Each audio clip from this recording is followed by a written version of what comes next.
Bueno, muy bien, vamos a seguir entonces con el tema y vamos a ver ahora las reglas de Kirchhoff. Las reglas de Kirchhoff son un par de reglas, digamos, que ayudan a resolver circuitos eléctricos. Entonces, antes que nada, hay que, digamos, distinguir dos elementos fundamentales que nos van a servir para poder entender el planteamiento de estas reglas.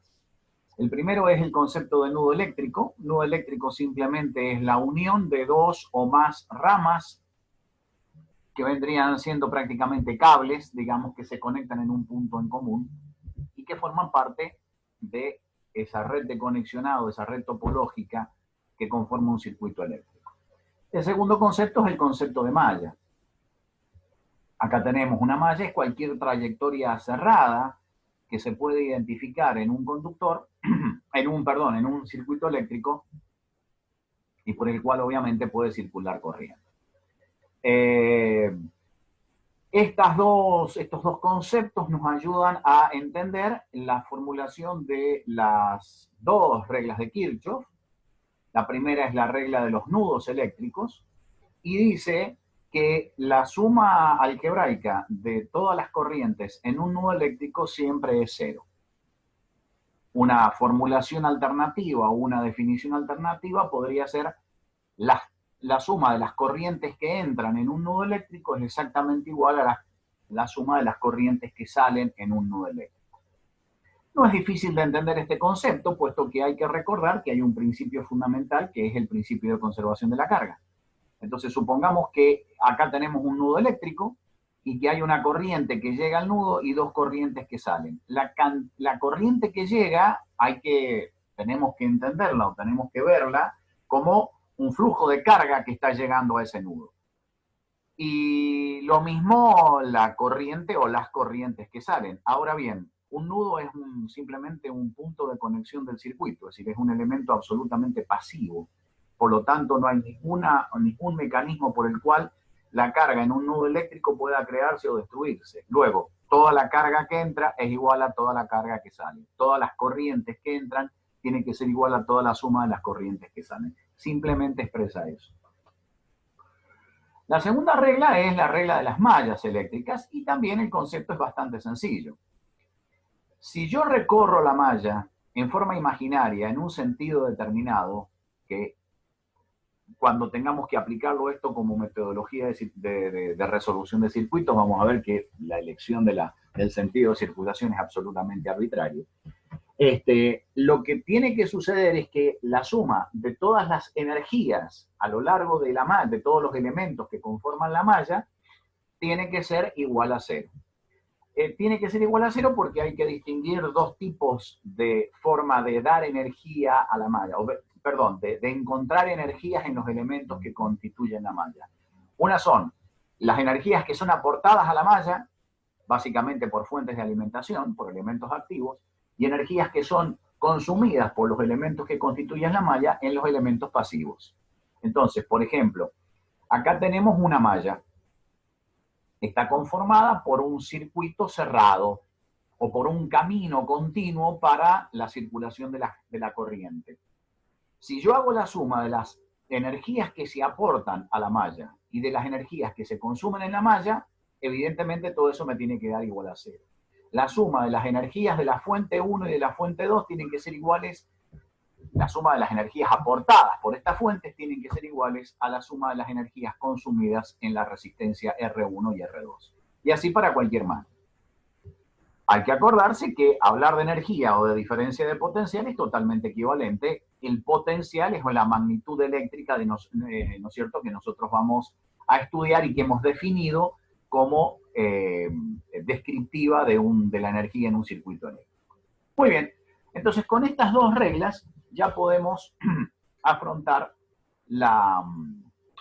cómo es la resolución de circuitos. Antes de pasar a la metodología, simplemente comentar un sentido de convención para poder asignarle signos a las diferencias, a las caídas de potenciales y a las energías de las fuentes de alimentación.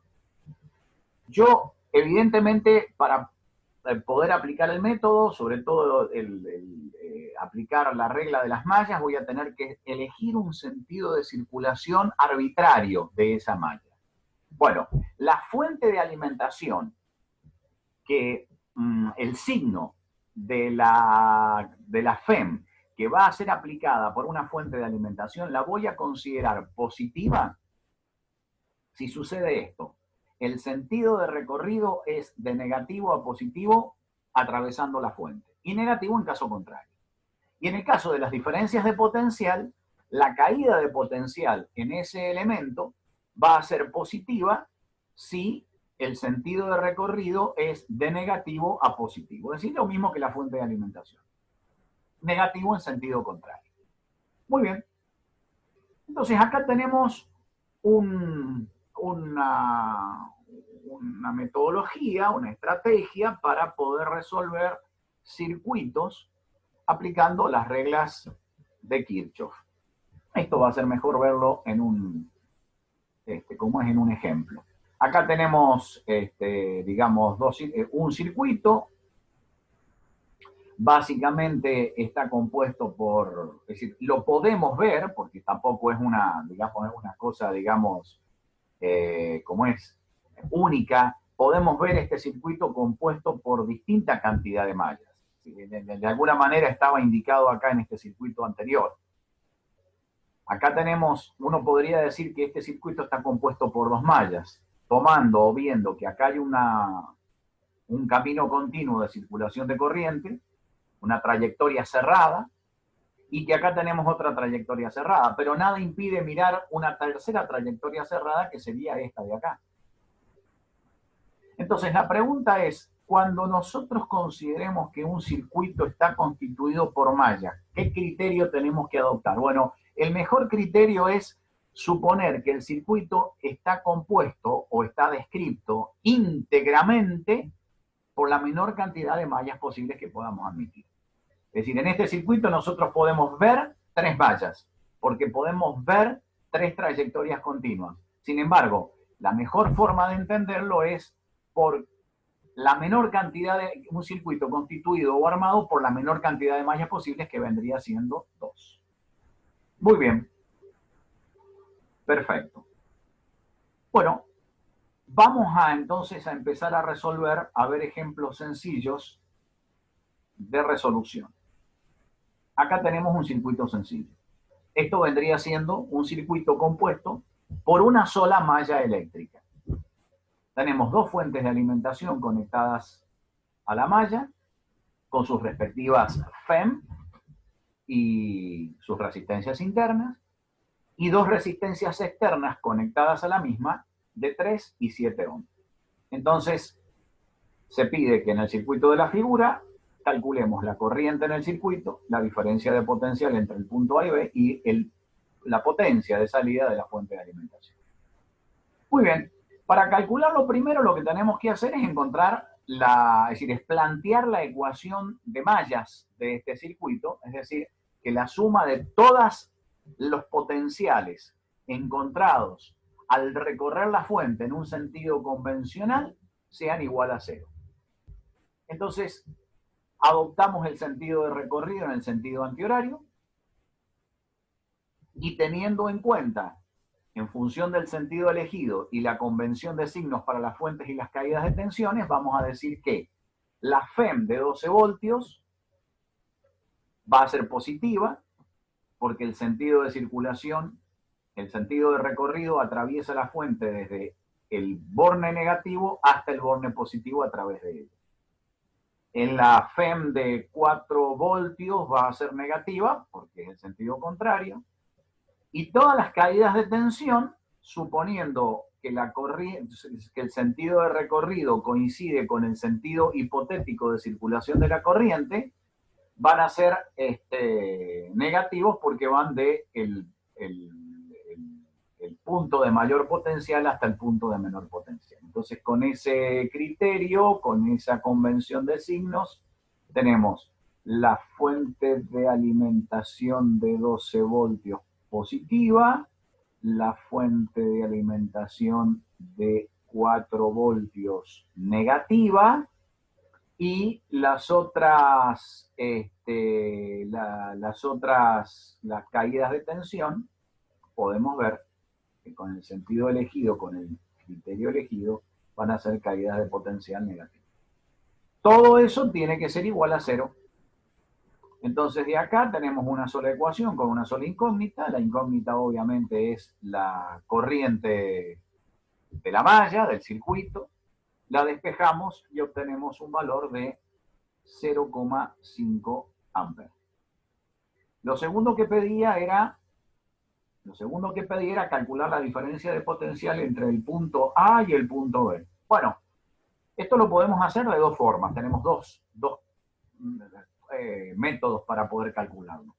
Siguiendo el sentido del recorrido arbitrario elegido, podemos movernos desde el punto B hasta el punto A y calcular, sumar todos los potenciales que encontramos en el camino aplicando el mismo criterio, la misma regla de signos. Entonces tendremos más 12 voltios menos la caída de potencial acá en esta resistencia de 2 ohm, menos la caída de potencial en esta resistencia de 3 ohm, la diferencia de potencial entre el punto A y el punto B. Acá lo tenemos. Acá lo tenemos.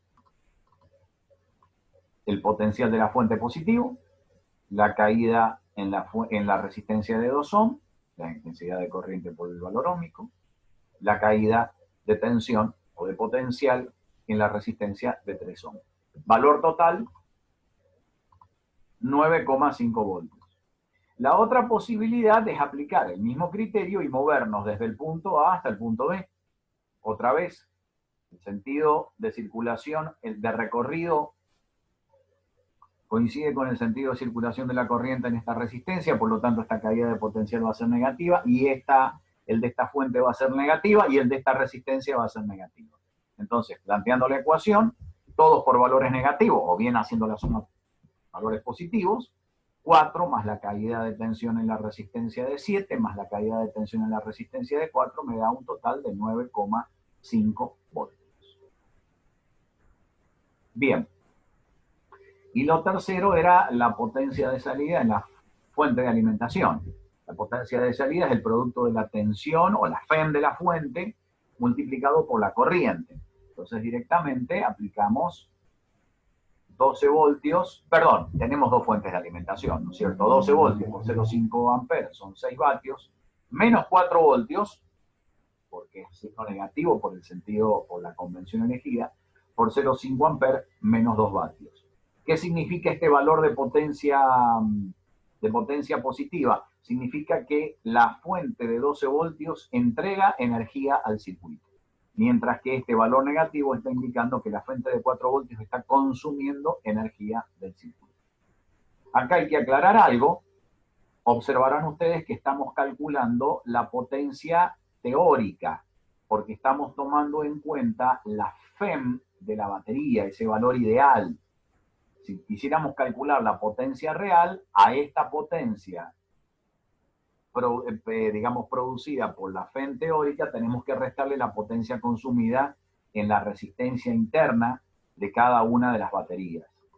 En el caso de la fuente de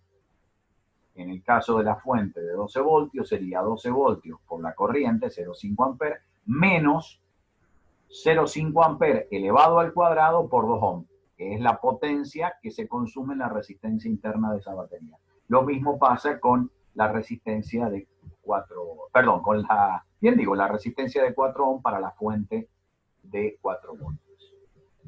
Muy bien. A otro circuito, totalmente, así otro circuito más. Acá tenemos, bueno, a ver que lo que pide, fuente de alimentación de 12 voltios. Tenemos dos fuentes de alimentación. Además tenemos este dato. Acá el dato son las corrientes. Fíjense ustedes que lo que faltaría calcular sería la FEM, esta de acá, y la corriente I que circula por esta batería. Pero como tenemos como datos las fuentes, también se puede ir planteando las ecuaciones y entonces no tener ningún tipo de problema en cuanto al planteamiento. Se elige un sentido de circulación de corrientes para cada una de las mallas que suponemos que constituyen ese circuito, la malla 2, la malla 3, la malla 1, En este caso utilizamos la malla 1 justamente porque la vamos a necesitar para calcular la corriente acá. Pero sabiendo que, por ejemplo, esta corriente es de 2 amperes y esta resistencia es de 3 ohms, podemos calcular la caída de tensión acá, que va a ser 2 por 3 son 6 voltios, la misma diferencia de potencial que tenemos entre el punto A y el punto B, ¿sí? Y la misma diferencia de potencial que tenemos entre este punto y este punto, puesto que este elemento, la resistencia de 3 ohms, este conjunto de elementos, la FEM y esta con su resistencia interna, o esta batería con su resistencia interna, están todas conectadas en paralelo y al mismo potencial. Entonces, aplicando la regla de los nodos, para el punto A tenemos que esta corriente más esta corriente nos da el valor de esta corriente. Ya conocemos este valor. La suma de las corrientes que llegan a un nudo tienen que ser exactamente igual a la suma de las corrientes que salen del nudo. 2 amperes más 1 amper me dan 3 amperes que están entrando al nodo A. Esta corriente también tiene que ser de 3 amperes, que es la única que está saliendo del nodo A. Ahí lo tenemos. También se podría haber planteado a través de las ecuaciones de malla. En este caso me parece que es más complicado, ¿no? Pero bueno, se podría haber hecho. Si yo adopto este sentido de circulación o de recorrido de la malla, no de circulación, sino de recorrido de la malla, yo tengo que esta caída, esta FEM, va a ser positiva, puesto que el sentido de recorrido va de negativo a positivo. La caída de tensión en esta resistencia interna va a ser negativa, por la misma convención de signos. La caída de tensión en esta resistencia va a ser también negativa, y esta FEM va a ser positiva. Bueno, acá no se ha planteado la tensión en las mallas, sino directamente, como conocemos esta diferencia de potencial, este término no hace falta. Entonces digo, entre este punto y este punto sabemos que tenemos 6 voltios, de acá hasta acá. ¿Sí? Entonces, 12 voltios menos esta caída de tensión tiene que igualar a los 6 voltios que teníamos de diferencia de potencial entre el punto A y el punto B. Bueno, ahí se puede seguir fácilmente el cálculo. El tercer punto, no hay tercer punto. El tercer punto está aquí, es decir, seguimos con el mismo ejemplo, calcular la potencia entregada por la batería al circuito. Entonces, la FEM de la fuente por la corriente que entrega la fuente. Fíjense ustedes que I es solamente la corriente que está entregando la fuente de 12 voltios. Mientras que 1 amper es la corriente que está entregando esta fuente de valor E, que la hemos calculado antes como menos 5 voltios. Entonces ahí tenemos el cálculo. FEM por corriente, 36 vatios para la fuente de 12 voltios. En lugar de utilizar FEM por corriente, utilizamos I cuadrado por resistencia interna, que es la potencia disipada en esa fuente de 18 voltios. Por lo tanto, la potencia neta, que es lo que habíamos comentado antes, es la potencia teórica menos la potencia consumida, es la potencia efectiva. Bien, perfecto. Con el mismo criterio se puede calcular la potencia efectiva en la otra batería. Acá tenemos una red compleja. Ya está constituida por más de una malla. Acá distinguimos, como bien aparece en el circuito, 3 mallas. Incluso podríamos distinguir 4, si quisiéramos. Acá tenemos una, acá tenemos otra, acá tenemos otra, pero esta podría ser una tercera o una cuarta malla. En fin, otra vez. Las mallas se pueden tomar arbitrariamente en función de lo que uno quiere calcular, en función de las necesidades que uno quiere calcular, o bien considerando siempre el criterio de la mínima cantidad de mallas con las cuales podemos considerar que está constituido todo el circuito.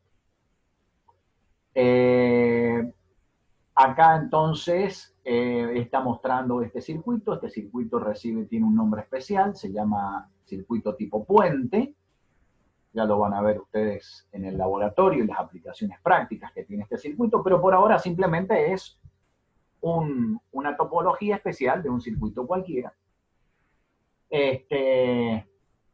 Y entonces lo que nos pide calcular es la corriente en cada resistor y la resistencia equivalente de todo este conjunto. Acá tenemos un problema respecto de la resistencia equivalente porque hay que tener en cuenta que hay que calcular la resistencia entre el punto C y el punto D. Esa es la resistencia total que está viendo la fuente de alimentación. O dicho de otra manera, es la resistencia equivalente que está alimentada por esa fuente de alimentación. Pero entre el punto C y el punto D no queda demasiado claro cómo están conectadas las resistencias, porque estas dos resistencias no están conectadas en paralelo con esta. Y estas tres resistencias tampoco se pueden considerar que están en serie, porque están conectadas con esto otro. Entonces lo mejor es utilizar la ley de Ohm para poder calcular la resistencia equivalente. Por eso es que primero pide calcular la corriente en cada resistor. Bueno, desde el momento que sabemos que la fuente de alimentación aplica 13 voltios entre el punto C y el punto D, y sabiendo los valores de resistencias del puente, o sea, del circuito, estamos suponiendo que la corriente acá se llama I sub 1, la corriente que circula por acá I sub 2, la que circula por acá I sub 3, y después aplicando la ley de los nudos, fíjense ustedes, para el nudo A, tenemos que la corriente que entra es la suma de las corrientes que salen. I sub 1 es igual a I sub 2 más I sub 3. O bien, esta corriente es la diferencia de I sub 1 menos I sub 3. En este nudo está llegando I sub 2 e I sub 3. La suma de las dos tiene que ser la corriente que está pasando por la resistencia del 2 ohm. Entonces, aplicando la ley de las mallas eléctricas a las tres mallas que estamos considerando, tenemos que la tensión de la FEM en la malla 1 es la suma de las dos caídas de tensiones en esta resistencia y en esta resistencia. ¿Sí? Acá lo tenemos, 13 voltios, menos I1 por 1 ohm, menos I1 menos I3 por 2 ohm. Perdón, por 1 ohm también. Lo mismo para la malla 2, esta de acá afuera, esta caída de tensión es la suma de este potencial y este potencial, 13 voltios, menos I sub 2 por 1 ohm, menos I sub 2 más I sub 3 por 2 ohm. Acá lo tenemos. Y para la malla 3 exactamente equivalente. Acá tenemos un sistema de tres ecuaciones con tres incógnitas. Entonces, jugamos un poco con ellos, las vamos reduciendo hasta que nos quede un sistema de dos ecuaciones con dos incógnitas. En realidad tenemos una tercera ecuación, que es una cuarta ecuación, que es esta.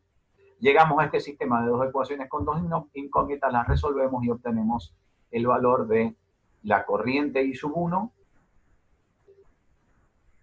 Y a partir de la corriente I sub 1 podemos calcular la corriente I sub 3. Mejor dicho, calculamos del sistema de ecuaciones, podemos calcular la corriente I sub 1 y la corriente I sub 3. A partir de esos dos valores calculamos la corriente I sub 2.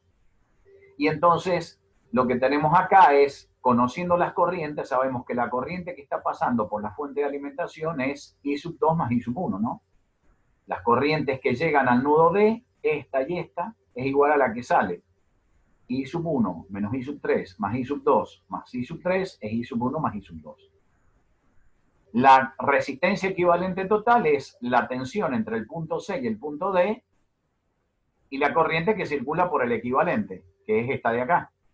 Ahí tenemos la resistencia equivalente. Es decir, para calcular la resistencia equivalente no hacemos uso de la conexión, de las reglas de conexión de las resistencias, porque no están totalmente en paralelo o en serie y no es fácil aplicar esa metodología de reducción, sino que directamente utilizamos la ley de Ohm. Bueno, fenómeno. Este apartado o este ejemplo refiere al ejemplo anterior. Pide calcular la diferencia de potencial entre el punto A y el punto B. Es bastante sencillo porque simplemente es la caída de potencial que se produce en esta resistencia. Ya hemos calculado la corriente I sub 3, la tenemos como consecuencia de haber podido obtener los valores de I sub 1 y de I sub 2. Entonces, esta resistencia por esta corriente me da esta diferencia de potencial. Positivo en A, negativo en B, según el sentido de circulación de la corriente. La corriente I sub 3 me da 1 amper por 1 ohm, son 2 voltios.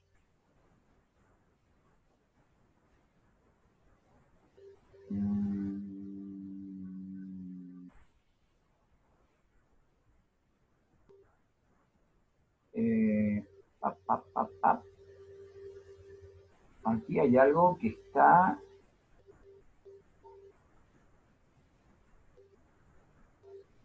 Acá está, 1 volt. ¿Sí? Ahí lo tenemos. Perfecto. Bueno, muy bien.